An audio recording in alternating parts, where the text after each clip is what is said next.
Vamos a continuar hablando sobre los virus de ADN envuelto, recordando pues que dentro de la estructura de los virus pues pueden tener ADN, ARN, que puede ser simple o de doble cadena, y aparte de eso, de su genoma de ácido nucleico tiene la cápside y la envoltura. Entonces ahorita vamos a ver los de ADN que van a estar envueltos.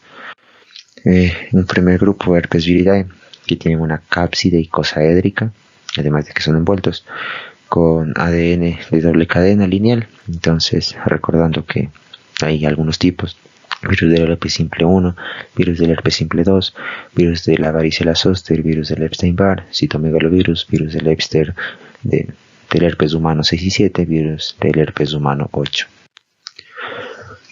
Hablando del virus del herpes simple 1, pues puede ocasionar herpes labial, gingivoestomatitis, queratoconjuntivitis, panodisol pético, encefalitis, esofagitis, eritema multiforme. Pero lo más importante, lo más común, es que cause herpes labial. Esto se da principalmente por este virus de herpes simple tipo 1. En un 10 a 20% de los casos se da por el virus del herpes simple tipo 2 y se manifiesta como vesículas eritematosas recurrentes que se convierten en ulceraciones dolorosas, también conocidas como herpes labial, que afectan principalmente a la mucosa oral y los bordes de los labios. Aparecen posterior a las 24 horas del contacto con el virus y se manifiestan con dolor, hormigueo y ardor en un inicio. Hablando del virus del herpes simple tipo 2, podemos ver que puede causar herpes genital, herpes neonatal, meningitis viral. Lo más común es que cause herpes genital. Tiene un periodo de incubación de 2 a 7 días. La mayoría de los pacientes son asintomáticos. Los genitales pueden causar enrojecimiento, hinchazón, hormigueo, dolor, prurito. Y es posible que cause flujo vaginal inusual, linfadenopatía dolorosa en el área de la ingle. Hablando del virus de la varicela zoster o herpes virus tipo 3, tenemos pues lo que a todos nos llega a dar alguna vez, la varicela, que el virus queda inactivado y posteriormente en un futuro puede manifestarse como varicela zoster en un estado de inmunodepresión y se manifiesta como una culebrilla, como se puede ver en la imagen de la derecha, ¿no? Siguiendo los dermatomas. Otras cosas que puede causar el virus de la varicela zoster son encefalitis y neumonías. El virus del Epstein-Barr o herpes simple tipo 4 puede causar mononucleosis infecciosa, también denominada como la enfermedad del beso, que tiene un periodo de incubación de 6 semanas, se manifiesta principalmente en adolescentes y adultos jóvenes y durante 2 a 4 semanas, acompañado de esplenomegalia, fiebre, fatiga, malestar general, faringitis, linfadenopatía cervical bilateral, erupción maculopapular. Generalmente este virus también se ve asociado a linfomas como el linfoma de Burkitt, el carcinoma nasofaríngeo, la enfermedad linfoproliferativa en pacientes trasplantados. Hablando del herpes virus tipo 5 o citomegalovirus, este nos puede causar una retinitis por citomegalovirus, especialmente personas con infección por VIH. Nos puede causar infección congénita por citomegalovirus, mononucleosis heterofila negativa, neumonía por citomegalovirus, esofagitis por citomegalovirus. Lo más común es la retinitis por citomegalovirus, que se manifiesta como moscas flotantes, fotopsia de efectos del campo visual. En la fundoscopía se va a ver apariencia de pizza, es decir, como hemorragias retinianas con opacidades blancas, desprendimiento de la retina. Opacidades como se puede ver en la imagen. Virus del herpes humano 6 y 7 o herpes virus tipo 6 y 7. Lo más común es que nos cause rociola, que es una infección exantemática presente en bebés y niños. Se manifiesta como fiebre alta que termina abruptamente después de 3 a 5 días, seguida de la aparición repentina de una erupción maculopapular no pruriginosa. Se dice pues que casi todos los niños van a ser seropositivos a la edad de 3 años para esta rociola, lo cual nos demuestra pues qué tan común es. El virus del herpes humano tipo 8 nos va a causar el sarcoma de Kaposi, que va a ser propiamente un tumor maligno multifocal y muy vascularizado de las células endoteliales que afecta con mayor frecuencia la piel. Vamos a encontrar pápulas o nódulos de color violeta, indoloros, no pruriginosos en la piel y las mucosas, especialmente en la cara, cavidad oral y el tórax. Se pueden encontrar placas solitarias de pigmentación oscura que pueden evolucionar a cambios cutáneos nodulares, azulados, submucosos y dolorosos, y las lesiones se parecen a la de la angiomatosis basilar. Otro grupo dentro de estos virus ADN está Hepanaviridae, tiene una cápside icosaédrica, tiene ADN doble y circular. La prevalencia más alta entre todos los virus de hepatitis pues le corresponde a este virus de la hepatitis B. Recordemos que hay el A, el C y el D y el E incluso. Se dice que existe posible cronicidad, es decir, persistencia viral en alrededor del 5% de todas las infecciones por virus de la hepatitis B. Posee una transcriptasa inversa que transcribe el ADN de la progenie a partir de copias de ARN hechas a partir de ADN del progenitor. Tiene un potencial oncogénico, ya que puede llevar a una cirrosis hepática, un carcinoma hepatocelular. La prevención y tratamiento se basa en inmunización activa con la vacuna inactivada y con agentes virostáticos como la vibudina o interferón alfa. Se dice que es de transmisión sexual, causa una infección aguda subclínica en un 70% de los casos, y una infección crónica que suele tener síntomas inespecíficos como fatiga, náusea, dolor abdominal inespecífico y falla hepática. Aquí hay varios tipos de formas en las que podemos detectar este virus. Podemos detectar 3 antígenos o anticuerpos para estos mismos antígenos, que son el antígeno S o de superficie, el E o de replicación y el C o core. No voy a profundizar mucho en este tema, les dejaré el link justamente de donde saqué estas diapositivas, que son videos de YouTube y videos en los que se explica más a profundidad. Aquí recalcar pues que tenemos estos 3 tipos de antígenos y anticuerpos que se generan en respuesta a estos, y con esto podemos diagnosticar si existe una hepatitis aguda, hepatitis crónica, si existe una mutante precoz, si es un portador de este virus, si el paciente tiene hepatitis curada o si simplemente está vacunado.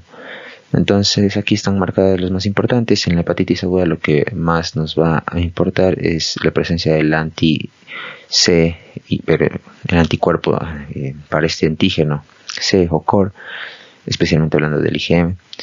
Para la hepatitis crónica lo que más nos va a importar es el antígeno S o de superficie.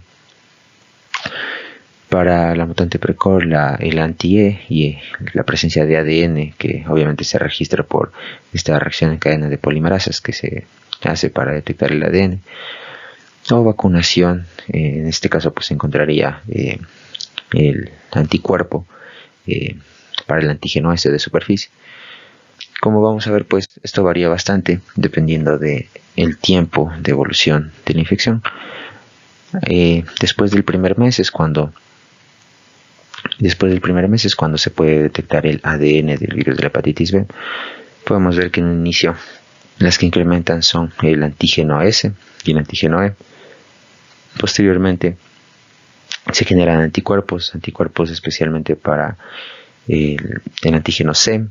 Podemos ver que se genera el anticuerpo IgM y el anticuerpo IgG pues para este antígeno C. Hay un periodo de ventana en general pues en donde no se va a poder detectar la infección aguda buscando la presencia de este antígeno S o del anticuerpo para este antígeno S. Como podemos ver, pues para este periodo de ventana, si tenemos negativa esta prueba de antígeno S y de anticuerpo para ese antígeno, y nos sale positiva justamente anticuerpos IgM o IgG para el antígeno C, podemos ver que está el paciente en un periodo de ventana. En general podemos ver que las transaminasas también se elevan pasado el segundo mes.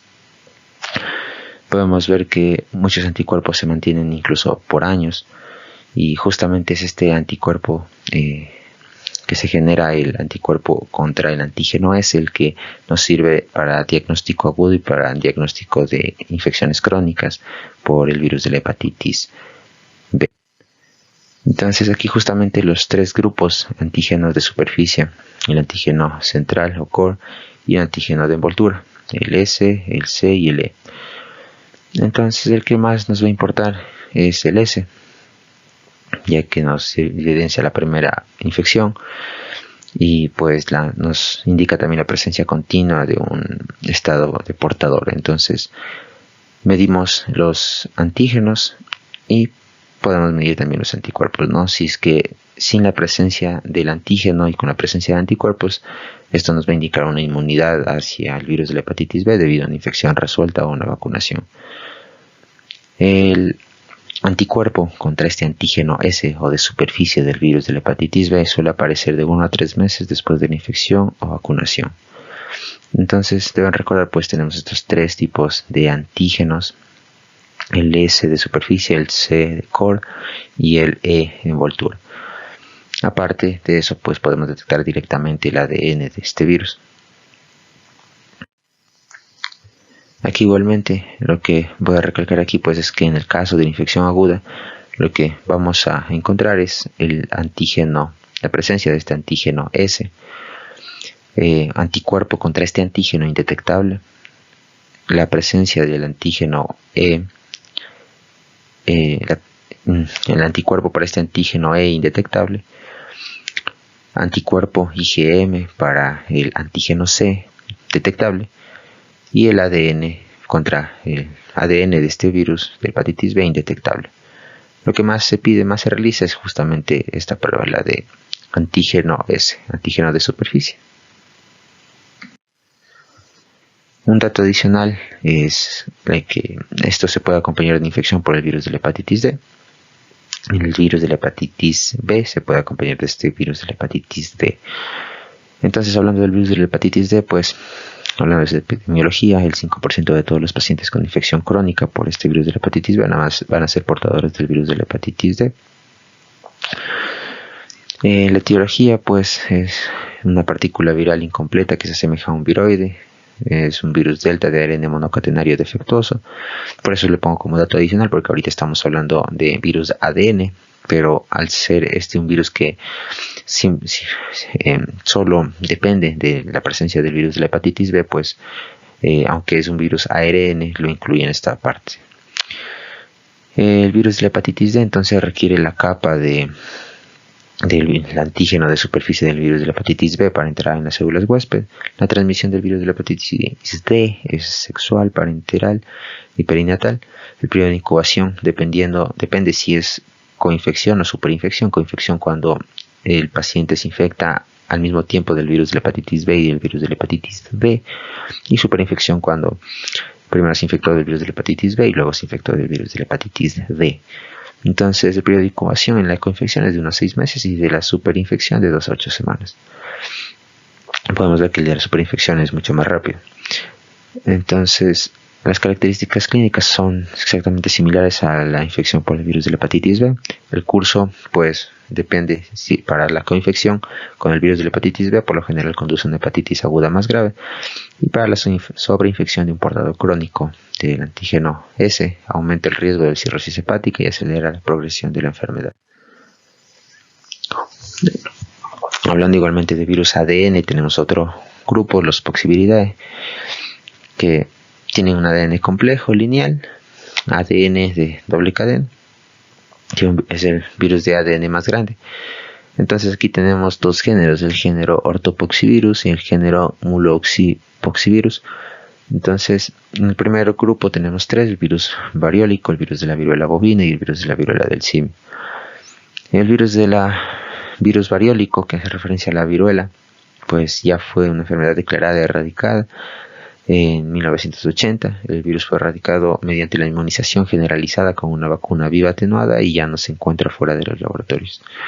El virus de la viruela bovina pues hace referencia a la infección que tenían justamente estos animales vacunos, en donde se desarrollaron los primeros intentos de desarrollar una vacuna, y por eso el nombre propio de vacuna, que viene de vacunas. El virus de la viruela del simio pues es justamente lo que está ocurriendo para hoy, que estamos 2022. El reservorio son roedores, simios, monos, humanos. La transmisión va a ser por contacto cercano con lesiones cutáneas o mucosas, fluidos corporales o gotitas respiratorias o objetos contaminados, que pues la transmisión de humano a humano no era muy común, pero como podemos ver en el brote que está viendo actualmente, pues se ha hecho más común. El periodo de incubación es de 5 a 21 días. Es endémica en África Occidental y Central y se manifiesta como síntomas similares a los de la gripe, linfadenopatía y erupción vesicular dolorosa. Hablando del virus del molusco contagioso, que también se incluye en los Poxviridae, Este es un virus que tiene una incidencia máxima de a la edad de menos de 5 años. Es común en la niñez y en la adolescencia temprana, particularmente en hombres. Se manifiesta como pápulas lisas en forma de cúpula que tienen una umbilicación central, que es lo más importante. Es una infección autolimitada y cura espontáneamente después de varios meses. Es más común en climas cálidos y húmedos o áreas con poca higiene. Entonces, para hablar un poco más de este virus, pues poxivirus ADN, virus del molusco contagioso. La transmisión puede ser por contacto directo con la piel, por deportes de contacto o transmisión sexual, por autoinoculación al rascarse o tocarse la lesión, por ejemplo mientras alguien se afeita, o por fomites, por ejemplo en esponjas, toallas de baño. Hay factores de riesgo para contraer esta infección como inmunosupresión, dermatitis atópica activa en niños, climas cálidos y húmedos o condiciones de hacinamiento. Y algo importante aquí es que se debe sospechar de SIDA si aparecen lesiones grandes, persistentes y generalizadas en un adulto. Lesiones de este tipo, obviamente, con esa lesión central umbilical. Ahora otro grupo, los virus de ADN, pero los que no tienen envoltura. Aquí encontramos los adenoviridae, papilomaviridae, poliomaviridae y parvoviridae. Hablando del adenoviridae, tiene un ADN doble, lineal. Entonces recuerden, adenoviridae tiene ADN de doble cadena, que si recuerdan es la mayoría de los virus ADN los que tienen doble cadena, y tiene una cadena lineal, que igualmente la mayoría de los virus ADN tiene este tipo de estructura del ADN lineal, recordando que solo los que tienen estructuras ADN circular son papilomaviridae, poliomaviridae, panaviridae. En este caso, adenoviridae tiene este ADN de doble cadena lineal. Entonces existen más de 50 serotipos. La transmisión es por agua contaminada o vía fecal oral. Existen diferentes serotipos que infectan varias células y pueden persistir después de la infección primaria.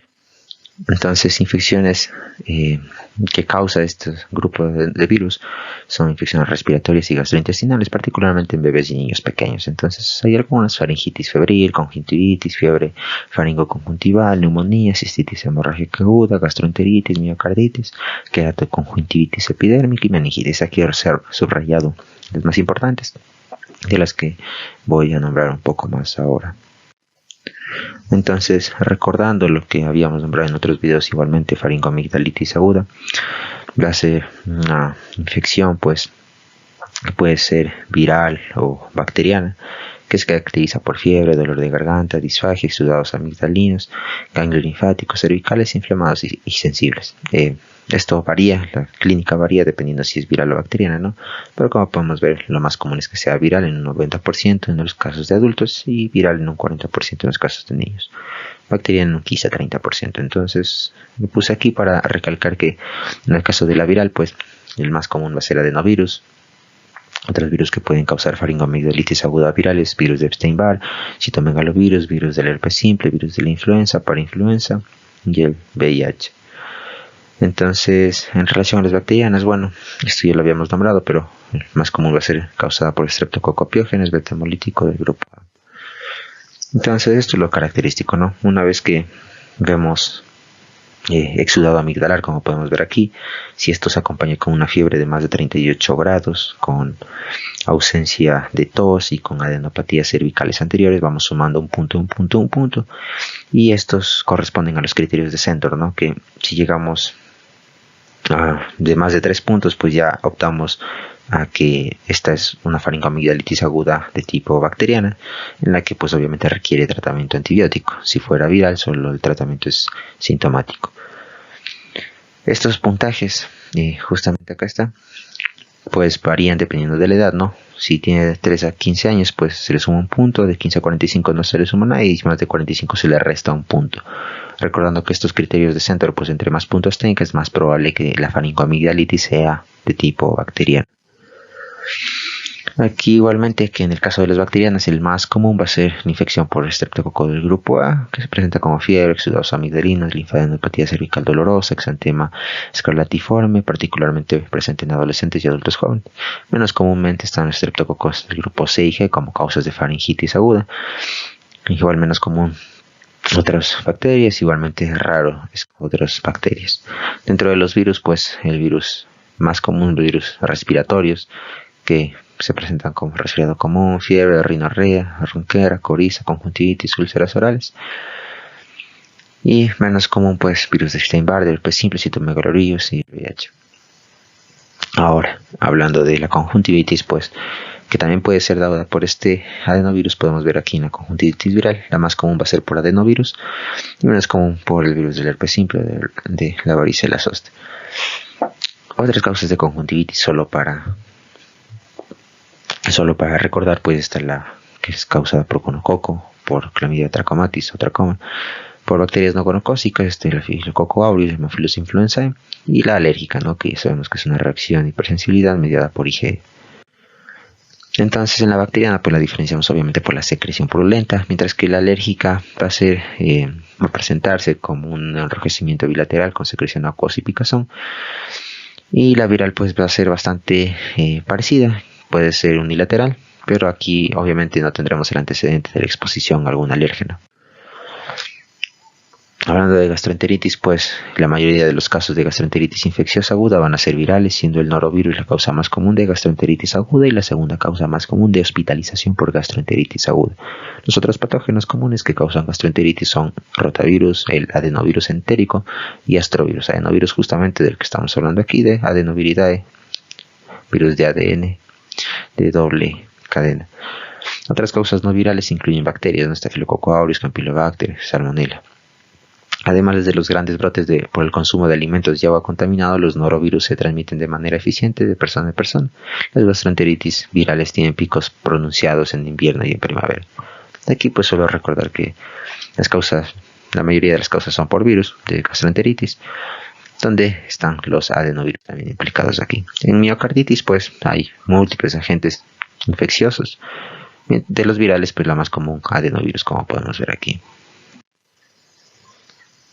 Hablando de papilomaviridae, este igualmente es un virus ADN de doble cadena con capsidicosaédrica circular, con su ADN circular, que pues otra vez repitiendo aquellos agentes que tienen su ADN circular o tienen su ADN lineal, pues tenemos que recordar que la mayoría de los virus ADN tienen su cadena de ADN lineal, y los que tienen ADN circular van a ser específicamente justamente el papilomaviridae, poliomaviridae, que van a tener un ADN circular super enrollado, y los cepannaviridae. Entonces, ahora hablando del papilomaviridae, pues virus del papiloma humano propiamente, compuesto por alrededor de 100 genotipos. Hay subtipos de bajo riesgo, hablando de riesgo oncogénico, que incluyen a los subtipos 1, 2, 6, 11, hay muchos más, ya vamos a verlos. Y los de alto riesgo oncogénico, ¿no? 16, 18, 31, 33. De los que más deben recordar son 16 y 11 como oncogénicos y 6 y 11 como no oncogénicos. La transmisión principal es por relaciones sexuales, persisten después de la infección primaria, y la vacunación activa contra el virus de papiloma es recomendada para personas de 90 a 45 años de edad. Hay puntos importantes que deben recordar del virus del papiloma humano, pues por eso voy a profundizar más en este tema. Es la causa principal de cáncer de cuello uterino en las mujeres. La mayoría de los casos, las infecciones por el virus del papiloma humano son asintomáticas, transitorias y desaparecen sin tratamiento. Como vamos a ver, pues lo más común son las verrugas comunes. Entonces, estas son las que en su mayoría pues van a ser asintomáticas, transitorias y desaparecen sin tratamiento. La prueba de Papa Nicolau va a ser útil para la detección temprana de cáncer de cuello uterino, uno de los posibles resultados de una infección por el virus de papiloma humano. Entonces, va a ser un virus de ADN de la familia Papillomaviridae, de cadena circular, con 8000 pares de bases, el cual no cuenta con envoltura, sino con una nucleocápside proteica y cosaédrica. Hay 16 géneros, alfa, beta, gamma, mu, etcétera. La composición es 10% ADN, 90% proteínas. No tiene cubierta, no tiene lugar de replicación, es en el núcleo. Y su tropismo va a ser por células epiteliales y mucosas. De aquí lo más importante de destacar pues es que al ser un virus ADN de doble cadena, tiene menos tendencia a mutaciones que, como había nombrado en un inicio, pues son más comunes en virus ARN y en virus ADN de cadena simple, de una sola cadena. Entonces estos tenían promedio pues un millón de más mutaciones que un virus de ADN. La edad de adquisición, pues se dice que 80% de las mujeres ha adquirido al menos una infección por virus de papiloma humano para la edad de los 50 años. Las tasas de infección son más altas en los adolescentes y mujeres en la segunda década de la vida. Entonces, hablando de su ruta de infección, pues el virus entra a través de la capa basal del epitelio, justamente como se puede ver aquí. Usualmente justo en la zona de transición que existe en el cérvix, ¿no? Donde el virus va a poder replicarse a medida que las células basales se dividen. Justamente es por eso que esta zona es la que donde se realizan los Papanicolau para investigar pues existen estos signos de infección, de malignidad, cambios citológicos. Hablando de la patogénesis, pues el virus del papiloma humano expresa las siguientes oncoproteínas que son las más importantes, no hablando de el riesgo de cáncer de cérvix. Las oncoproteína E6 y la E7. Como podemos ver aquí está el subtipo 16, ¿no? Que es un subtipo 16 y 18, pues son los más comunes con potencial oncogénico. Entonces, hablando de estos, pues me refiero a la E6 y a la E7 como oncoproteínas. La E6 va a inhibir a la proteína P53, que causa una inhibición de la vía apoptótica intrínseca e inhibición de la proteína P21, mientras que la oncoproteína E7 causa una inhibición de la proteína del retinoblastoma, que causa un aumento de la actividad de la familia de factores de transcripción E2F. Inhibe a P21 y P27, que son inhibidores de CDK, lo que causa un aumento de la actividad de la quinasa dependiente de ciclina. El objetivo pues de estas oncoproteínas es inhibir a los que protegen, controlan la replicación en el ADN, en el ciclo celular, ¿no? Aquí igualmente, hablando de que hay estas proteínas no estructurales que tienen las oncogénicas y las estructurales L1 y L2 que simplemente forman la cápside del virus. Aquí puedo recalcar que hay varios tipos, les podemos clasificar como tipos de alto riesgo oncogénicos o asociados con el cáncer y los tipos de bajo riesgo o no oncogénicos. Entonces los más frecuentes, como está acá, esto también lo he sacado de un video, les voy a dejar el link en la parte inferior. Entonces, los más frecuentes de las benignas pues son las 6 y 11 y las malignas 16 y 18, porque de ahí hay bastantes, ¿no? Pero las más comunes son las que deben recordar, 6 y 11 como benignas y 16 y 18 como malignas. Un dato histórico pues son las células de HeLa, que hace referencia al nombre de esta chica, pues Henrietta Lacks, que fue agricultora y ama de casa. Y hablando un poco de obstetricia, pues su madre había muerto por hemorragia postparto en el nacimiento de su 10º hijo. Y lo que importa ahorita, pues por lo que puse este dato aquí, es que esta chica falleció justamente por cáncer de cervix, que fue detectado como una cepa oncogénica, el virus del papiloma humano tipo 18, que fue diagnosticada el 8 de febrero de 1951. Y lo importante aquí es que estas muestras, aunque fue sin su consentimiento, pues se mantuvieron para estudio, las muestras de este cáncer. Entonces es considerado el linaje celular humano más antiguo y utilizado con mayor frecuencia, y ha servido para más de 70.000 experimentos científicos en todo el mundo, generando alrededor de 20 toneladas de células de esta misma progenie.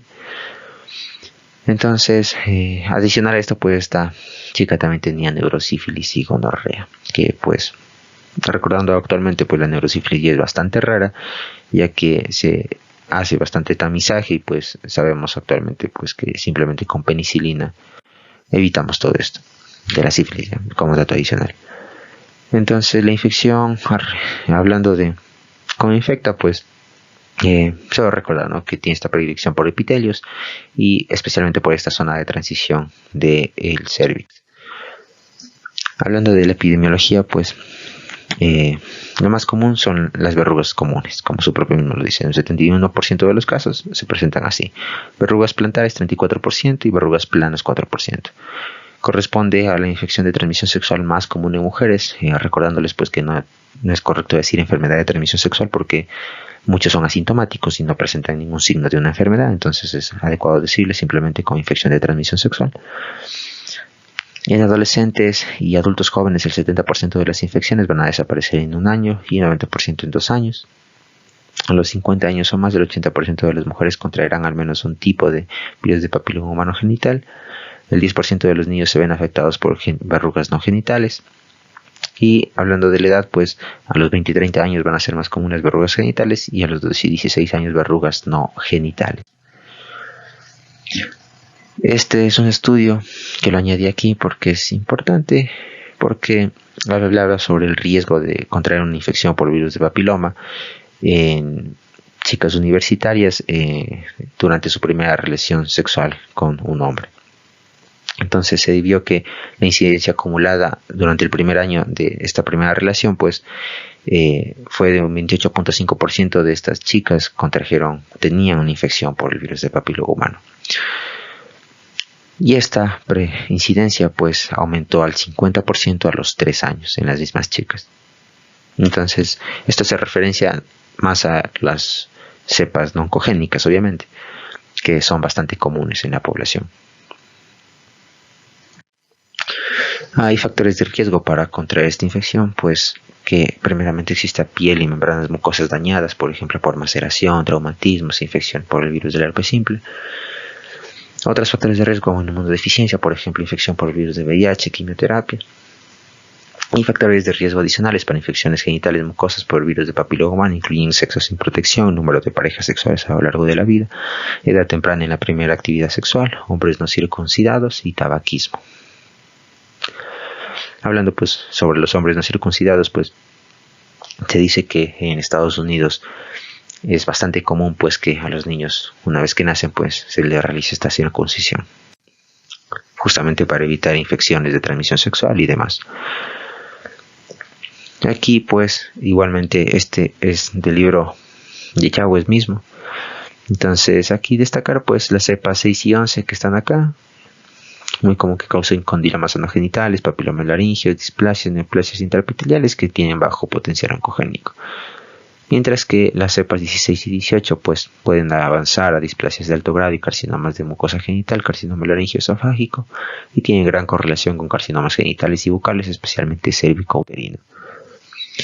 Aquí compactado un poco mejor para que no se olviden pues el virus de papiloma humano, hablando en general de cepas oncogénicas y no oncogénicas, van a causar el 90% de verrugas genitales, el 99% de cánceres cérvico-uterinos, el 80% de cánceres anales, el 25% de cánceres de cavidad oral y el 35% de cánceres de faringe.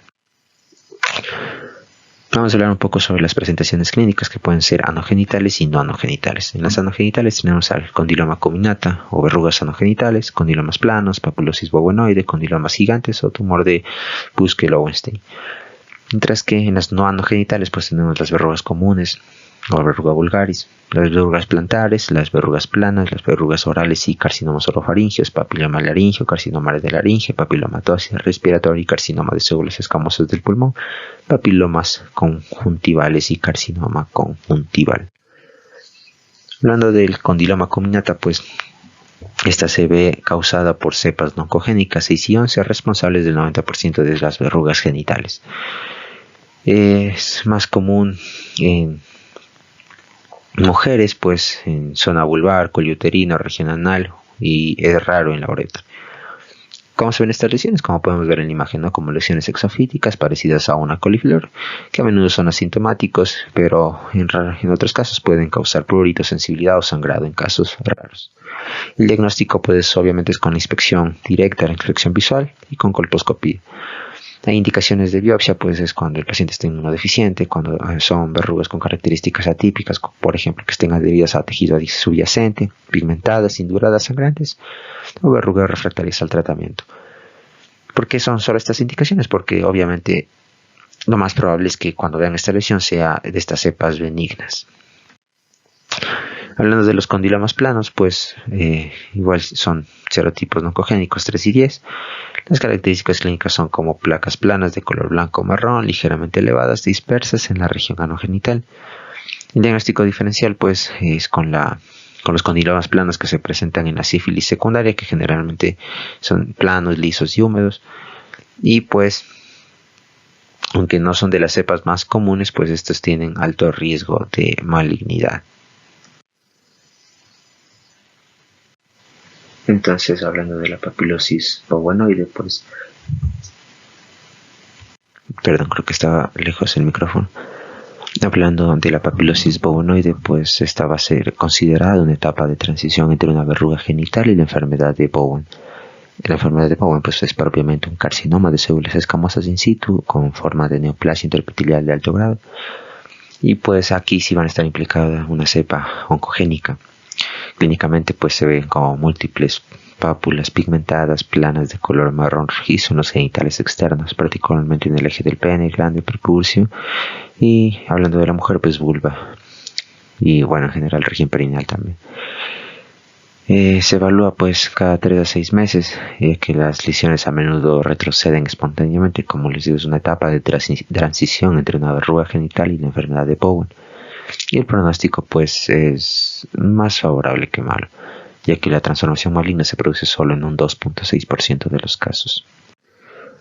Y un último de las manifestaciones genitales, pues los condilomas gigantes o tumor de Buschke-Lowenstein, que como pueden ver, pues ya los genitales casi son indiferenciables en esta situación. Se ven implicados patógenos tipos no oncogénicos 6 y 11, y clínicamente es un carcinoma de células escamosas exofítico verrucoso localmente invasivo sin tendencia a metastatizar. Ahora, hablando de las manifestaciones no anogenitales, pues la más común, verruga vulgaris o verrugas genitales. Están implicadas cepas no oncogénicas 2 y 4 y clínicamente se ven así, como podemos ver en imágenes. Se ven justamente como placas o pápulas con piel coloreada o blanquecina, firmes, a menudo con una superficie áspera y escamosa. A veces tienen una apariencia de coliflor y se ven comúnmente en codos, rodillas, dedos y palmas. Entonces recuerden, verrugas en codos, rodillas, dedos y palmas, como pueden ver en la imagen, van a ser verrugas comunes causadas por cepas no oncogénicas, comúnmente 2 y 4 del virus del papiloma humano. A menudo es asintomático, pero puede causar sensibilidad dependiendo de la ubicación y prurito rascado que puede llegar al sangrado, pero no es lo más común. Ahora de las verrugas plantares o verruga plantaris, pues como pueden ver son blancas, son lesiones ásperas e hiperqueratóxicas en la planta del pie que causan dolor al caminar. Igualmente se ven implicadas cepas oncogénicas. Verrugas planas, en particular igualmente cepas 3 y 10, se ven como parches o placas pequeños y planos localizados en cara y manos. Hablando del papiloma laringio, que es muy raro, es un tumor benigno del epitelio laringio más común en niños. Es causado por la infección del virus papiloma humano en la garganta. Se ven implicadas cepas oncogénicas 6 y 11 y se caracteriza por ser lesiones exofíticas blancas parecidas a una coliflor ubicadas en la laringe, la tráquea y las cuerdas vocales. Por lo general las lesiones van a ser únicas en adultos y múltiples en niños y pueden causar cambios en la voz como ronquera y en casos más graves obstrucción de las vías respiratorias. Entonces, histológicamente, ¿qué es lo importante? Estoy ya hablando de el cáncer de cervix. Histológicamente se ve hiperplasia epidérmica e hiperkeratosis, donde vamos a encontrar coilocitos. Estos van a ser patognomónicos de una infección por virus de papiloma humano. Se presentan como células escamosas displásicas caracterizadas por un halo perinuclear e hipercromasia, bien definidos, claros, en forma de globo. Justamente aquí la flecha señala estos coilocitos, ¿no? Como podemos ver, un aro perinuclear, hipercromasia bien definidos, claros y en forma de globo. El diagnóstico, pues hablando de las afectaciones genitales, pues es directamente con la inspección genital, donde se observan condilomas en la zona vulvar y vaginal. Y en caso de que la infección curse de manera subclínica, se detecta mediante citología o colposcopía, dependiendo del caso. El diferencial va a ser con ciertos agentes, como ya habíamos visto, molusco contagioso es el más común que se confunda con verrugas por virus del papiloma humano. Entonces, aquí lo que más debe recordar es que estas como verrugas van a tener una umbilicación central. Eso es lo más importante. De ahí en general, pues el molusco contagioso es más frecuente en la infancia, menos de 5 años y adolescencia temprana. Es más común en climas cálidos y húmedos o áreas con poca higiene. Hasta el 20% de los pacientes con VIH tienen una infección sintomática. Este es causado por un poxvirus de ADN. La transmisión es por contacto directo con la piel, en caso de deportes de contacto de transmisión sexual, por autoinoculación y por fomites. Factores de riesgo: inmunosupresión, dermatitis atópica activa en niños, climas cálidos y húmedos, condiciones de hacinamiento. El periodo de incubación es de 2 a 6 semanas. Exploración física, pues se ven justamente como están en las imágenes, como pápulas no dolorosas de color piel perladas en forma de cúpula con una umbilicación central. Se dice que las lesiones individuales también pueden ser dolorosas o pruriginosas. El tamaño es de 2 a 5 milímetros de diámetro. Y hay lesiones de más de 15 milímetros, pero estos en pacientes inmunodeprimidos. Las pápulas se dice que contienen un tapón gaseoso. Hay sitios de predilección donde aparecen estas pápulas dolorosas, pues como podemos ver es más común en niños en cara y extremidades, y en adultos es más común en abdomen inferior, ingle, genitales y muslos proximales. La queratosis seborreica también entra en el diagnóstico diferencial, ya que se presenta como pápulas o placas con una apariencia pegada y quistes córneos visibles en un examen minucioso, pero estas suelen estar pigmentadas, como podemos ver son muy oscuras. Esta es una placa rosada adherida con una costra hemorrágica suprayacente. Con el acrocordón también nos podríamos confundir, por eso está en el diferencial. Estas se presentan como pápulas pedunculadas, que es lo más importante que tienen este pedúnculo, de color de la piel. Se dice que las verrugas filiformes pueden ser pedunculadas, pero tienen proyecciones queratósicas en forma de dedos. Entonces aquí podemos ver pues la verruga filiforme, que sí es causada por el virus del papiloma humano, pero esta tiene esas proyecciones queratósicas en forma de dedos, a diferencia del acrocordón que es pedunculado. El líquen plano y líquen nítidos puede confundirse con verrugas planas, como podemos ver. Típicamente este líquen nítido se presenta con numerosas pápulas lisas de 1 a 2 milímetros que tienen una apariencia más redonda que las verrugas planas y una distribución simétrica. Las estrías de Wickham y la afectación oral van a sugerir este líquen plano. Aquí justamente cómo afecta el líquen plano, ¿no?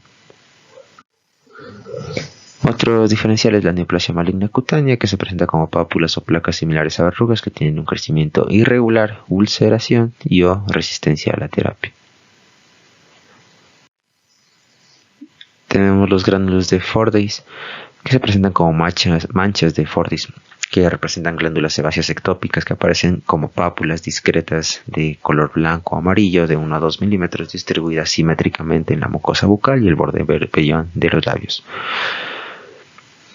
Son extremadamente comunes estas manchas de Fordyce y se encuentran en hasta el 90% de la población adulta, pero no hay que confundirle con ninguna afectación de una infección por el virus del papiloma humano. Aquí igualmente estas manchas, ¿no? Ahora, hablando sobre la prevención ya específicamente de infecciones por virus del papiloma humano, lo más importante es prevenir obviamente el cáncer de cervix, ¿no? Pero también podemos prevenir infecciones como las verrugas comunes. Pero esto es lo más importante, ¿no? Prevenir el cáncer de cervix. ¿Qué se hace? Pues se recomienda el uso de preservativo, la vacunación y el tamizaje con el Papa Nicolau. Así prevenimos el cáncer de cervix. Entonces el cribado de cáncer de cervix se recomienda que inicie a los 25 años con citología. La última guía pues de nuestro país se sigue recomendando 21 años, pero en general la mayoría de otras guías recomiendan iniciar a los 25 años con citología. En el caso de que esta sea alga negativa, repetir citología a los 1 o 3 años. Se recomienda entre los 30 a 65 años una prueba de ADN cada 5 años, citología cada 3 años o COTES cada 5 años. Importante pues que estas pruebas de ADN pues son mucho más específicas, por lo que se puede hacer una y esperar más tiempo. Y después de los 65 años finaliza el cribado. El Papa Nicolau, ¿qué es entonces? Es la técnica de diagnóstico tradicional en la prevención secundaria de cáncer de cervix. Detecta lesiones cancerosas o precancerosas en el cuello del útero y permite detectar la coilocitosis, que es el elemento característico de la infección por virus del papiloma humano.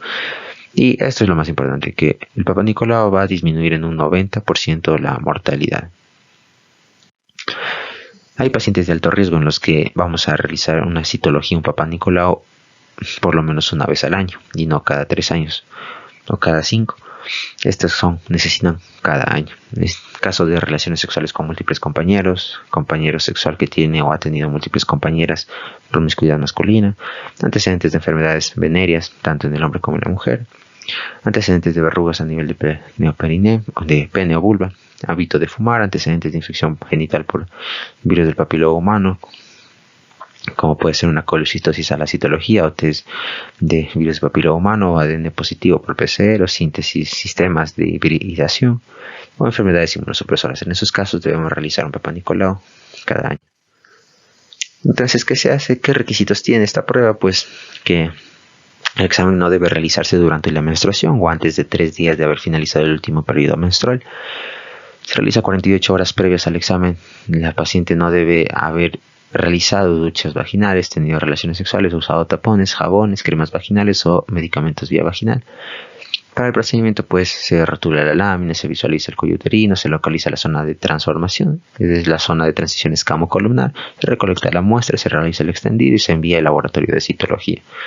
Y pues en laboratorio realizan el método de tinción policrómico, se busca obtener contraste entre el núcleo y el citoplasma de las células y se busca determinar si la forma, tamaño, patrón de tinción nuclear y celular son normales, ¿no? ¿Y qué es lo que nos reportan? Vamos a ver que hay distintos sistemas de clasificación. Este es uno. Nos pueden reportar como lesiones intraepiteliales cervicales, que pueden ser por sus siglas NIC 1, NIC 2, NIC 3, como displasia leve, displasia moderada, displasia severa y carcinoma in situ. Entonces el NIC 1 hace referencia a la afectación de menos de un tercio del grosor del epitelio, con mínimas anomalías nucleares y pocas mitosis. El NIC 2 hace referencia a la afectación de 1 o 2 tercios del epitelio y anomalías nucleares más marcadas, mitosis en toda la mitad inferior del epitelio. Y el NIC 3 afecta desde las 2/3 partes al grosor total del epitelio. Y se encuentra como la hipercromasia y el incremento de la relación núcleo-citoplasma que caracteriza todas estas lesiones. Pero el sistema que más se va a usar, más se recomienda, es el Bethesda. El Bethesda pues nos puede reportar muchas cosas. Aquí un mapa de lo que es más común que nos reporte es que salga negativo.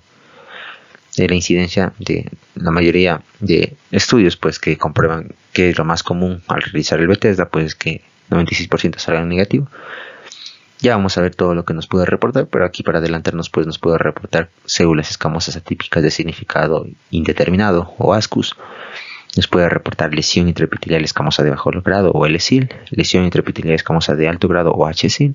Nos puede reportar células glandulares atípicas, células escamosas atípicas, en donde no se puede excluir una lesión intraepitelial escamosa de alto grado o ASC, y nos puede reportar carcinoma cervical de células escamosas.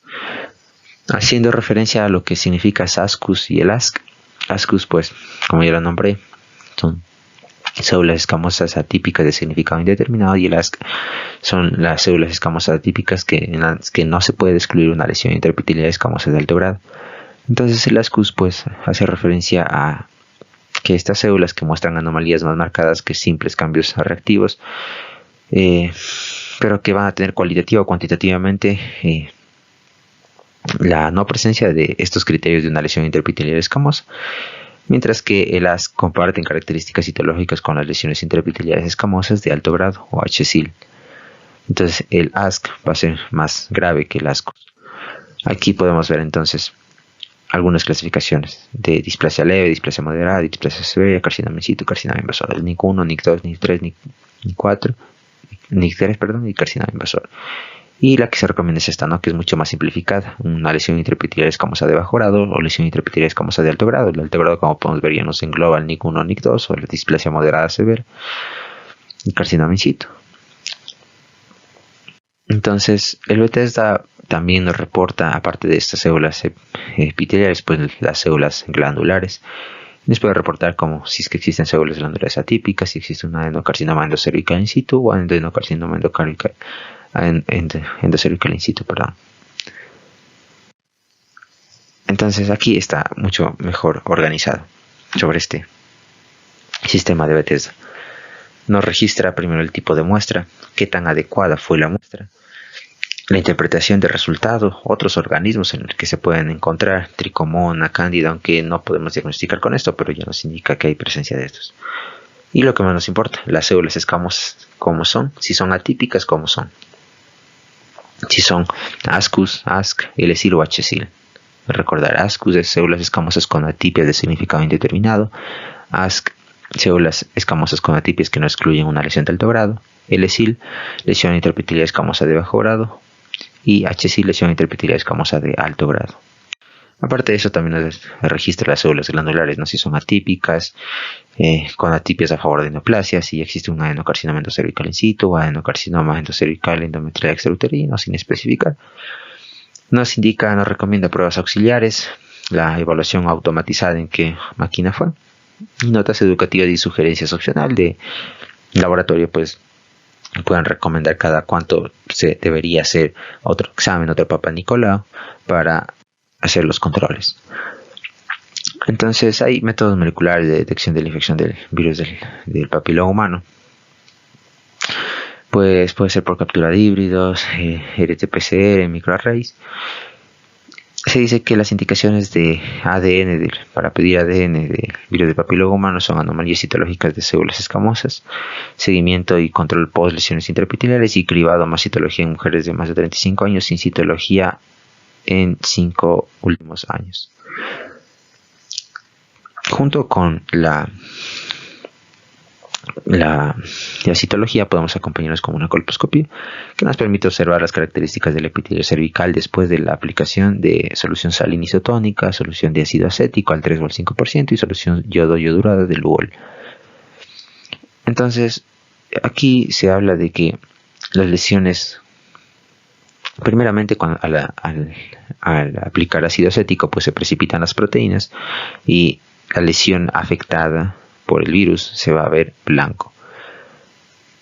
Y por otra parte, las lesiones que se van afectadas al añadir esta solución yodo-yodurada de Lugol se van a ver amarillas, las lesiones afectadas. Entonces se dice que las lesiones del NIC que no contienen glucógeno y por lo tanto no se tiñen con yodo y permanecen como áreas de color amarillo mostaza o azafrán, se tiñe de morado, pero las partes sanas son las que se van a tornar bastante oscuras al añadir solución yodo-yodurada de Lugol. Entonces recordar, por ácido acético se torna blanca la lesión, y con la solución yodo-yodurada se torna amarilla la lesión. Hallazgos anormales se pueden encontrar en la colposcopía: leucoplasia, mosaicos, parches por neoformación de vasos, bordes irregulares, epitelio seto blanco y lesión yodo negativa. Entonces el LSIL y HSIL, ¿cómo lo diferenciamos? Que justamente está en esta imagen, ¿no? De bajo grado y de alto grado. De bajo grado y de alto grado, perdón. Entonces las de bajo grado pues se van a ver como lesiones, como podemos ver en imágenes, acetoblancas, delgadas y lisas, pero irregulares, mientras que en el HSIL se van a ver acetoblancas, gruesas, densas, opacas, con márgenes bien delimitados. Y posteriormente ya es el cáncer. Indicaciones para la colposcopía, pues existe un cuello uterino de aspecto sospechoso, citología que muestra carcinoma invasor, NIC2, NIC3 en la citología, anomalías de bajo grado, ninguno, pero que persistan durante más de 12 a 18 meses en la citología, ninguno en la citología, calidad insatisfactoria persistente en la citología o infección por papilomas humanos oncogénicos. Esto es justamente de la guía del Ecuador, pues donde nos recomienda que si iniciamos con un test de Papa Nicolau, que se haga cada 3 años en mujeres de 30 a 65 años. Si este sale negativo, se repite cada 3 años. Mientras que si sale positivo, se recomienda la colposcopia en el 100% de las mujeres con un test de Papa Nicolau positivo.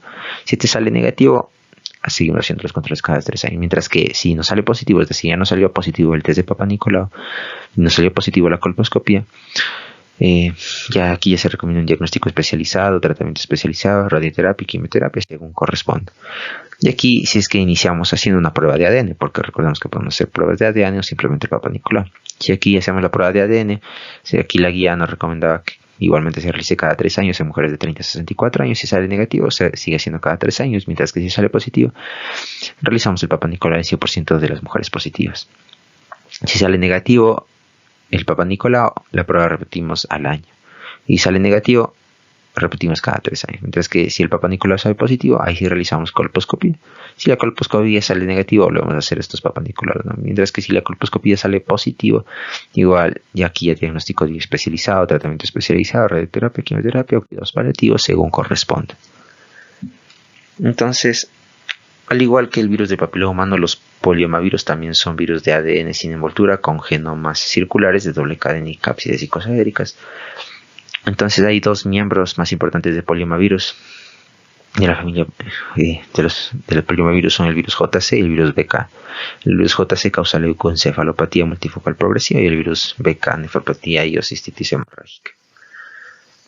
Aquí es importante destacar pues que tenemos vacunas justamente para prevenir estas afectaciones por el virus del papiloma humano. Entonces hay una vacuna bivalente que nos cubre solo cepas oncogénicas 16 y 18, una vacuna tetravalente que nos cubre cepas oncogénicas 16 y 18 y no oncogénicas 6 y 11, y nonavalente que nos cubre muchas más cepas oncogénicas y las mismas cepas no oncogénicas 6 y 11. Y ahora sí, cambiando de virus, entonces los poliomaviridae, justamente que los había nombrado, tienen esta cápside icosaédrica con ADN doble y circular. Tenemos el virus JC y el BK. JC se nos dice que la transmisión suele ocurrir durante la infancia, que es persistente después de la infección primaria y causa leucoencefalopatía multifocal progresiva en la infección por VIH. Mientras que el virus BK es de transmisión aérea durante la infancia, persiste después de la infección primaria y causa nefropatía asociada a poliomavirus bajo inmunosupresión, que ocurre hasta en 10% de todos los pacientes con trasplante de riñón. Hablando de otros virus del Parvoviridae, que es de tipo ADN lineal, pero este es de ADN monocatenario. Es el virus de ADN más pequeño. Aquí podemos tener el parvovirus B19. Su transmisión es particularmente a través de infecciones en el aire. Infecta principalmente a las células progenitoras de los eritrocitos en la médula ósea y las células endoteliales, según el antígeno P en los glóbulos rojos y las células endoteliales, lo que causa destrucción celular. Manifestaciones, pues, también llamada como quinta enfermedad, causa infección congénita por parvovirus B19, hidropesia fetal, puede causar crisis aplásica en pacientes con anemias hemolíticas, por ejemplo, en enfermedad de células falciformes, talasemias. Puede causar artritis asociada al parvovirus B19, más comúnmente en adultos. Puede causar aplasia pura de glóbulos rojos en adultos. Ahora sí, vamos a continuar con virus de ARN envueltos. Ya acabamos los de ADN envueltos, no envueltos, ahora ARN envueltos. Entonces, en este grupo de virus tenemos el Paramyxoviridae, donde está el neumovirus, morbillivirus, rubulovirus, paramoxivirus. Flaviviridae, donde está el pasivirus, flavivirus. Orthomyxoviridae, donde está el virus de la gripe. Otros virus de ARN envueltos está Routaviridae, Coronaviridae, Retroviridae, Bungiaviridae, Arenaviridae, Togaviridae, Filoviridae, Deltaviridae y Matonaviridae. Entonces, trataré de resumir lo mejor posible pues todos estos grupos. Aquí un dato importante pues acerca de esto. Paramoxivirida es la proteína de F, ¿no? Proteína de fusión que se va a encontrar en la superficie y es un factor de virulencia especial que provoca la fusión de las células epiteliales respiratorias con la posterior formación de células multinucleadas. Entonces, hablando del grupo Paramoxiviridae, ¿no? Especialmente del neumovirus, pues tienen su ADN helicoidal, lineal, ARN, simple, negativo, no segmentado. Aquí se habla después del virus sincitial respiratorio, no es el más importante que deben recordar de los neumovirus, pues es una infección común en bebés y niños y causa bronquiolitis en niños menores a 2 años de vida. La transmisión a través de gotitas por el aire es altamente contagiosa, infecta las células epiteliales ciliadas de las vías respiratorias y los humanos no van a ser el único huésped. Acerca del metaneumovirus humano, pues la transmisión es a través de gotitas en el aire, es más comúnmente infectada a los bebés y igualmente puede causar bronquiolitis, neumonía, pero es más común la bronquiolitis por el virus sincitial respiratorio. Ahora de los morbillivirus, dentro de los Paramoxiviridae, está el virus del sarampión. La transmisión de este es a través de gotitas en el aire, es altamente contagioso, linfotrópico. Los humanos van a ser el único anfitrión y existe vacuna para esto, ¿no? para el sarampión es justamente la vacuna triple vírica, que es sarampión, rubiola, parotiditis, se aplica a los 12 y 18 meses del nacimiento. El sarampión, pues antes de la vacuna era muy común que cause conjuntivitis, coriza, tos, manchas de Koplik, patognomónicas en la mucosa bucal, seguidos por el desarrollo repentino de fiebre alta, malestar general y una erupción eritematosa maculopapular que se origina detrás de las orejas y se extiende al resto del cuerpo hacia los pies. El último caso reportado en Ecuador fue en 2018, un niño de 5 años venezolano que justamente no había tenido su esquema de vacunación completa. Ahora, rubulavirus también está dentro de esta familia de Paramoxiviridae y está justamente el virus de las paperas, que es parte de la vacuna del triple vírica, donde estaba el sarampión también. Entonces, el virus de las paperas, pues es transmisión a través de las gotitas en el aire, es altamente contagioso, linfotrópico, los humanos son el único anfitrión. Igualmente, la prevención es por inmunización activa con la vacuna atenuada. ¿Y qué nos da las paperas? Pues nos da una clínica de parotiditis, febrícula, malestar general, cefalea y posible tumefacción en otras glándulas salivales u orquitis en varones postpuberales. Pero ya no ocurre mucho, ¿no? Justamente por estas vacunas que tenemos. Ahora, dentro de igualmente la familia Paramoxiviridae tenemos al Paramoxivirus, el virus de la influenza, parainfluenza, perdón. Este es de transmisión a través de gotitas en el aire, infecta vías respiratorias altas, los niños pequeños y los bebés se ven comúnmente afectados. Y es relevante tanto en medicina humana como en veterinaria.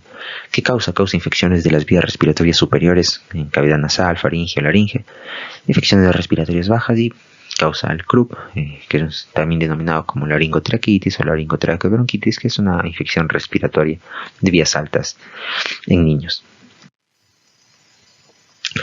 Hablando del espacivirus, pues el pasivirus, tenemos al virus de la hepatitis C, que podemos ver que a diferencia del virus de la hepatitis B, que era un virus ADN, el virus de la hepatitis C y los demás virus que causan hepatitis, pues son ARN. En este caso, virus de la hepatitis C, el ser humano es el único huésped natural, la transmisión es parenteral, existe cronicidad en estos casos, ya que un único virus de ARN es un único virus que puede persistir a pesar de la ausencia de transcriptasa inversa. Tiene potencial congénico, ya que puede llevar a una cirrosis hepática y un carcinoma hepatocelular, y rara vez puede causar insuficiencia hepática aguda, a menudo conduce a una hepatitis crónica. Ahora, vamos a los Flaviviridae, donde están los flavivirus. Pertenece a los arbovirus. Es icosaédrico con ARN simple, lineal, positivo. Otra familia es Flaviviridae, donde encontramos a los flavivirus, pertenecientes a los arbovirus. Son virus con cápside icosaédrica, ARN simple, lineal, positivo.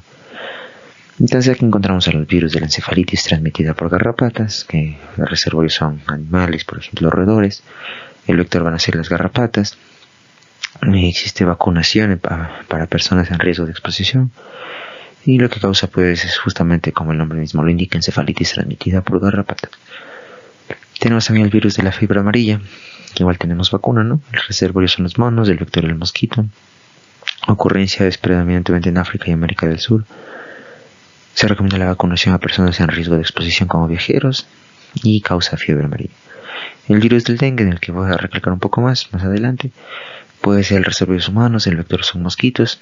La ocurrencia es predominantemente en el Caribe, América del Sur, Sudeste Asiático y Oceanía, y se caracteriza por fiebre, artralgias y dolores de cabeza. También hay el virus del Nilo, que causa encefalitis del Nilo Occidental, virus de la encefalitis de San Luis, que causa encefalitis de San Luis, y el virus de Zika, ¿no? que causa la fiebre del Zika. El reservorio es principalmente en monos africanos y otros primates. Se dice que durante los brotes se produce la transmisión de humano a vector a humano. Los vectores son mosquitos, Aedes aegypti y Aedes albopictus. La ocurrencia predominante es en América del Sur, África y el Sudeste Asiático. Entonces aquí una referencia al diferencial del dengue, ¿no? Donde, pues, primeramente el dengue es mucho más común que el Zika y el chikungunya. Pero de ahí clínicamente son parecidos. Por ejemplo, es más común que el dengue lleve a CHOV y hemorragia, que tenga pues una fiebre alta como la chikungunya.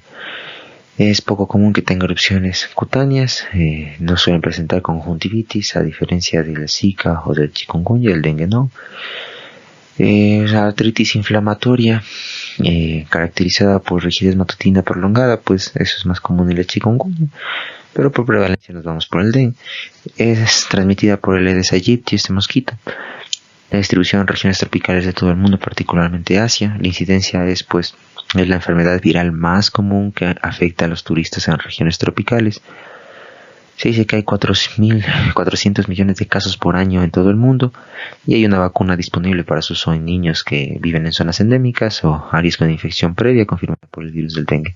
Todo aquí para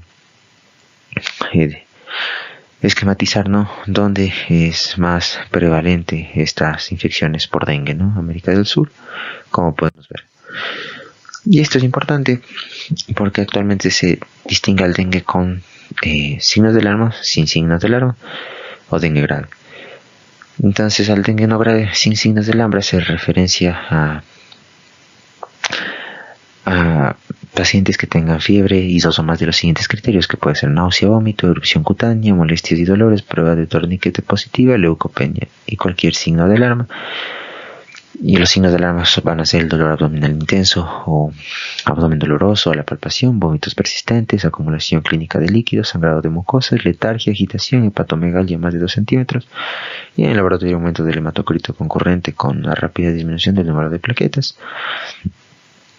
Eso para el dengue sin y con signos de alarma. De ahí el dengue grave puede ser referencia a una extravasación grave del plasma que lleva a shock y acumulación de líquidos con insuficiencia respiratoria. Puede haber un sangrado intenso según la evaluación del médico tratante y compromiso orgánico grave, ¿no? Puntos importantes es que si los síntomas aparecen más de 2 semanas después de regresar de una región endémica de dengue, es muy poco probable que el dengue sea la causa. Otra es que el dengue grave es más frecuente en personas que experimentan una infección repetida con un segundo serotipo, especialmente el serotipo 2. El tratamiento, al ser una enfermedad viral, va a ser sintomático. Se puede dar paracetamol, pero se debe evitar los AINES y la aspirina porque aumentan el riesgo de hemorragia. Para el dengue con signos de alarma, y el dengue grave, ya se recomiendan transfusiones de sangre en casos de hemorragia interna importante o reanimación urgente con líquidos intravenosos. Otro grupo son los ortomyxoviridae. Este es el virus de la gripe, que es ARN helicoidal, ARN simple negativo, que tiene 8 segmentos y es lineal. Entonces aquí tenemos el virus de la gripe A, influenza virus B, influenza virus C.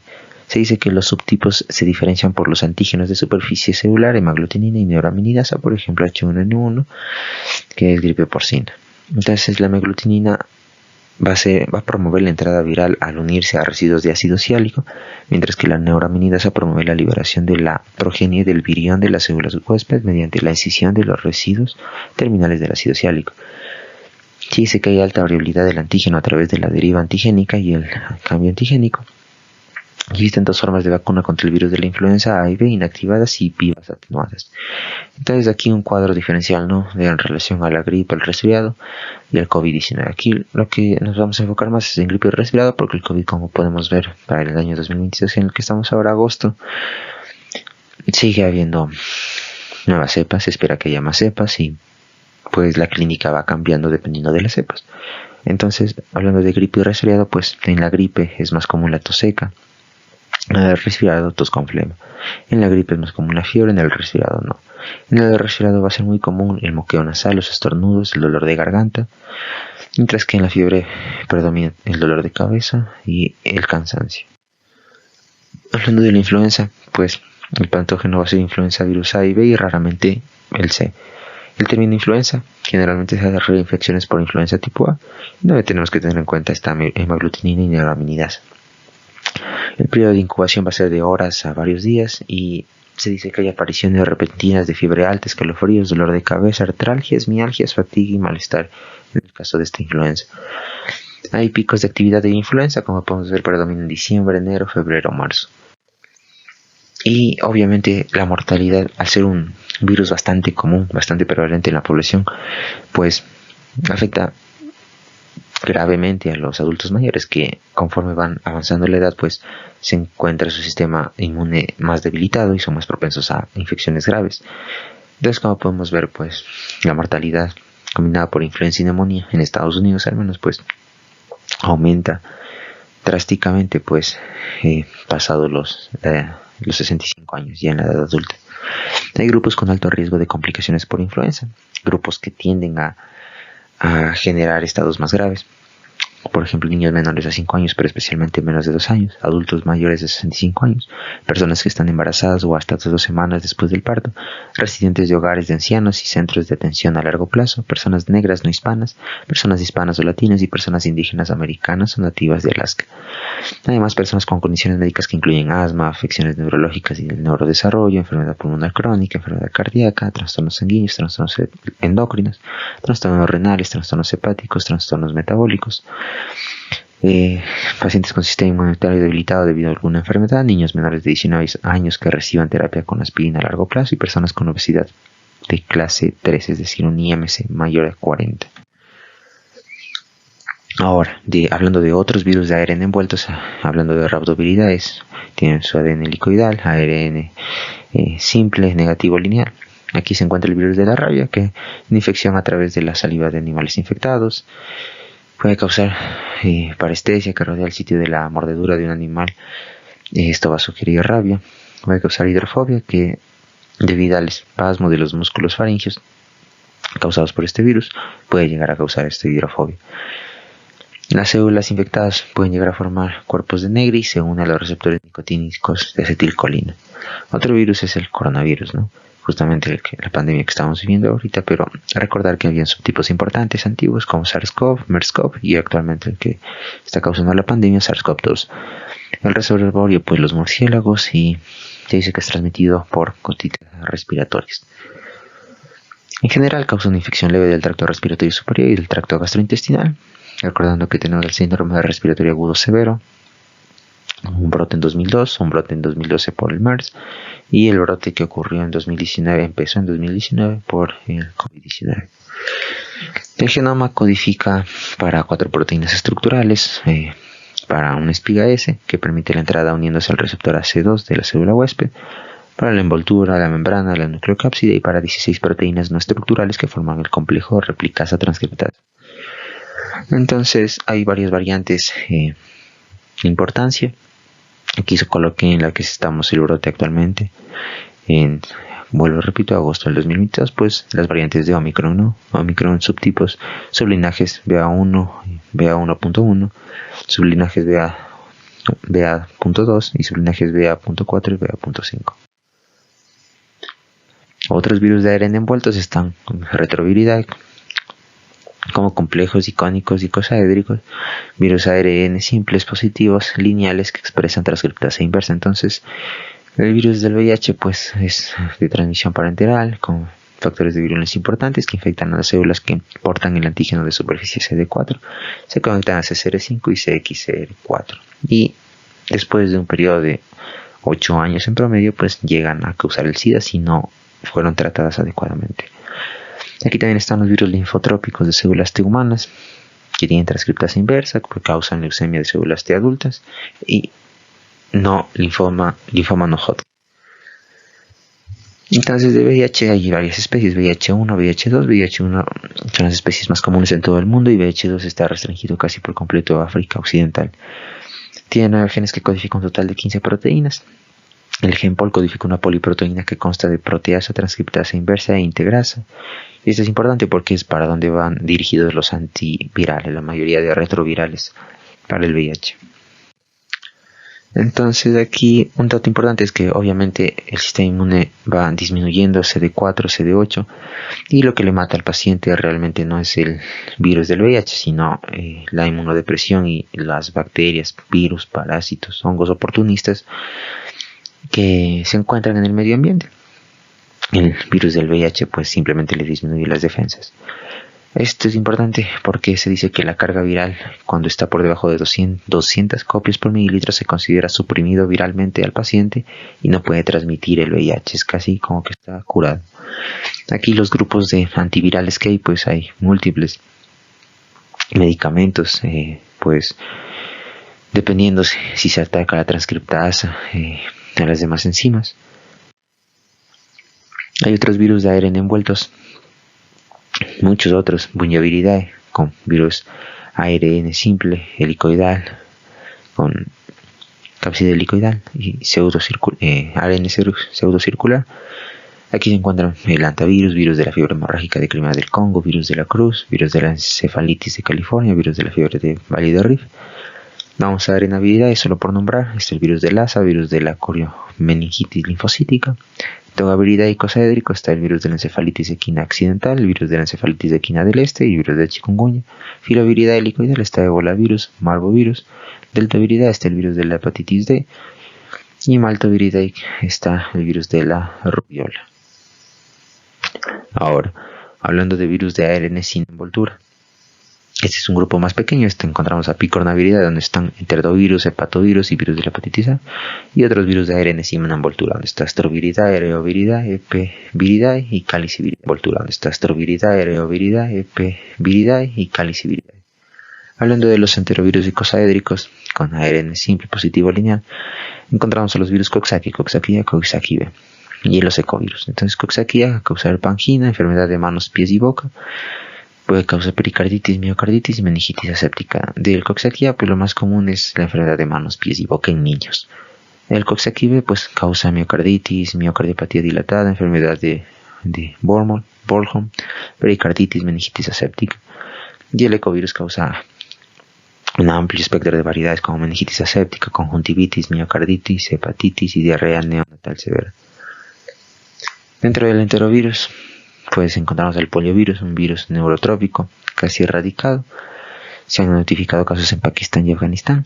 La prevención es pues la vacuna inactivada, que puede ser intradérmica o por vía oral, a los 2-4 la intradérmica, a los 6 meses la vía oral, un año después de la tercera dosis otra vía oral y a los 5 años otra vez vía oral contra la polio.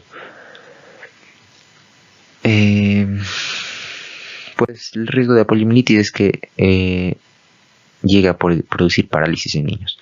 Aunque se dice que el 72% de las infecciones por poliovirus son asintomáticas, menos de 1% van a desarrollar la parálisis. Pero es una parálisis muy incapacitante, entonces por eso es la importancia de tratar esto. Ocurre 2 a 3 días, la poliomielitis paralítica ocurre 2 a 3 días después de la forma meningítica, después de un breve intervalo sin síntomas.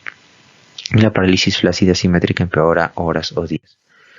Hablando de enterovirus icosaédrico, igualmente ARN simple lineal, del rinovirus existen más de 110 serotipos, la incidencia es bastante alta, ya que recordemos que es la principal causa de diarrea en niños menores de 2 años. La transmisión se produce por infecciones aéreas y por frotis. No es la principal causa de diarrea, ese es el rotavirus, estamos en rinovirus. El rinovirus es la principal causa de resfriado común en todas las edades. Entonces este se une a los receptores ICAM1 en las células epiteliales respiratorias y pues causa rinitis y resfriado común. Del resfriado común es importante tener en cuenta que aunque hay tratamiento antitusígeno, hay tratamiento expectorante, hay tratamiento con antihistamínicos, descongestionantes, al ser una enfermedad viral lo que se recomienda es simplemente tratamiento sintomático. Si tiene fiebre se le puede dar paracetamol y que se hidrate. Nada más. En niños mayores de 1 año se ha visto que sirve darles miel también, pero en general la hidratación es lo más importante, ¿no? Entonces, en el caso de este resfriado común, el rinovirus causa 30-50% de los casos. También es causado por coronavirus, virus de la gripe, virus sincitial respiratorio, virus de la parainfluenza y adenovirus, enterovirus, menos común.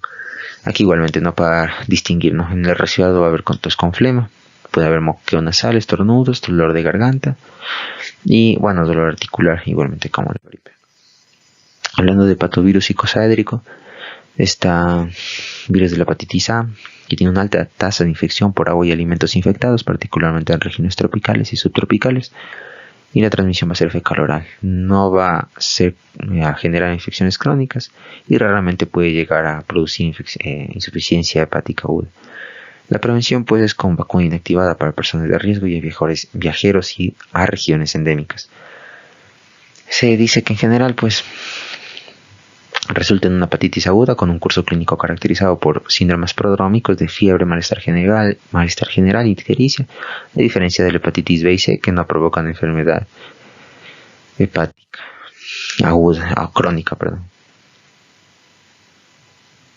Entonces otro virus de ARN sin envoltura está astroviridad icosaédrico o reoviridad icosaédrico.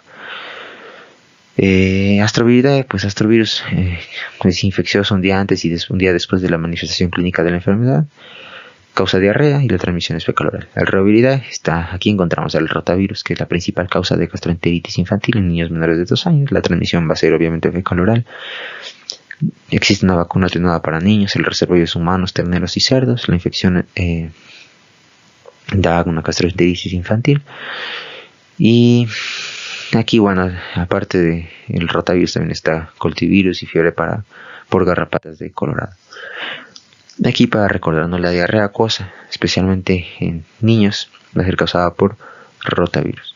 Después está Escherichia coli enterotoxígena, y es bacteria, vibrio cholera, bacteria y demás. Eso para diarrea acuosa aguda, porque también hay las causas para diarrea invasiva. Aquí igualmente, ¿no? Patógenos comunes que causan diarrea en adultos en el mundo en desarrollo. Aquí podemos ver que en el mundo en desarrollo, en países desarrollados, la diarrea acuosa aguda más comúnmente es causada por la Escherichia coli enterotoxígena. Hablando de otros virus de ARN sin envoltura, está Epiviridae, que hace referencia al virus de la hepatitis E, que es menos común, es de transmisión fecal-oral, y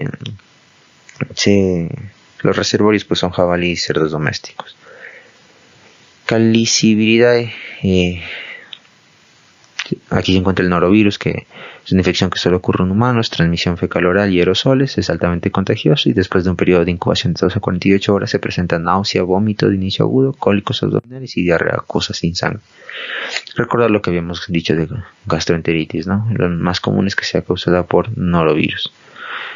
En general en la población, de ahí rotavirus es lo más común en niños. Esto para recordar pues que a través de los años ha habido distintas pandemias. El virus VIH-Sida también se considera una pandemia, pues está distribuida a nivel mundial. Actualmente pues estamos combatiendo pues al COVID-19 con su variante BA.5. Vacunas importantes que tenemos es vacunas contra la hepatitis, virus ADN, vacunas contra rotavirus ARN. Recordando que la vacuna contra rotavirus es una vacuna que se les pone a los niños por vía oral. Justamente cuando nacen, cuando son menores de 1 año, se les pone una cantidad pequeñita de 1.5 ml por vía oral a los 2 y a los 4 meses. Son virus vivos. La poliomielitis, igual hay vacuna, es un virus ARN. Para la influenza, igual, el virus ARN que nos ponen todos los años. Para el sarampión, rubiola y parotiditis, los 3 virus ARN. La triple vírica, pues, la vacuna que nos cubre estas. Para fiebre amarilla, igualmente, vacuna. Para la varicela, igual hay vacuna, el virus ADN. Y para el virus del papiloma humano, que recordemos, dependiendo de la vacuna, nos cubríamos solo cepas oncogénicas, o cepas oncogénicas y no oncogénicas, o bastantes cepas oncogénicas y no oncogénicas también. Hablando un poco sobre los tipos de vacunas, pues solo para recalcar que algunas contienen virus vivos, otros virus atenuados. Podemos ver aquí que también hay vacunas vivas atenuadas que pueden ser virales o bacterianas. Vacunas inactivadas o muertas, que pueden ser enteras, fraccionadas, polisacáridas, y depende si son virales, bacterianas, son toxoides, subunidades, son polisacáridos puros o polisacáridos conjugados. Finalmente, pues, los puntos importantes que había recalcado en un inicio sobre los principios de una enfermedad viral es que la mayoría van a ser asintomáticos. Los virus son muy citolíticos in vitro y pueden no serlo in vivo. Y 4 puntos importantes: que la mayoría de infecciones virales son subclínicas. 2, que el mismo síndrome puede ser producido por varios virus. 3, que el mismo virus puede producir varias enfermedades.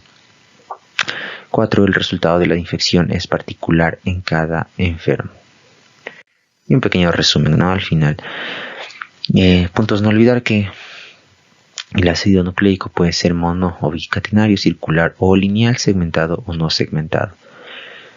Que los cultivos celulares pues sirven para la detección de células infectadas, especialmente para el estudio de justamente estos virus, de la patogenia de estos virus. Que la edad dorada del descubrimiento de los virus fue a mitad del siglo XX. Que el sincito trofoblasto es parte de una evolución en la que el genoma humano pues se adaptó también con genes de rotavirus, de retrovirus, en antepasados lejanos, justamente para que se formen estos sinsitios y para que expresen receptores que no sean identificados como extraños por parte de la madre y se pueda criar un ser con distinto material genético dentro de la madre. Que la estructura de los virus pues son 3 partes importantes que no deben olvidar: un material genético, una cápside y una envoltura. Todos van a tener eso. La mayoría de virus van a ser ADN de doble cadena y lineales, la mayoría. Hay casos en el que de ADN, pues virus ADN son circulares, como Papilloma viridae, Polioma viridae y Heparna viridae. La mayoría de virus ARN, en cambio, van a ser ARN de cadena simple, que pueden ser positivos o negativos, y la mayoría van a ser lineales. Los principios de una enfermedad viral, que justamente les repetí en la diapositiva pasada, pero vale la pena repetir de nuevo, ¿no? La mayoría de infecciones virales van a ser subclínicas, que el mismo síndrome puede ser producido por varios virus, el mismo virus puede producir varias enfermedades y el resultado de la infección es particular en cada enfermo. Adicional a esto, pues hablando del papilomavirus, pues papilomavirus es un virus ADN circular que expresa coproteínas como E6 que inhibe a P53 y E7 que inhibe a la proteína del retinoblastoma. Son oncoproteínas que pueden presentar algunas cepas de papilomavirus, ¿no? Las cepas que ya habíamos recordado con potencial oncogénico, que son 16 y 18, y las que son benignas, las 6 y la 11, las más comunes, porque de ahí hay bastantes. Entonces, puntos importantes del papilomavirus es que el 70% de las infecciones desaparecen en un año, 90% a los 2 años. Las verrugas genitales son comunes entre los 20 y 30 años, mientras que las verrugas no genitales son comunes entre los 12 y 16 años.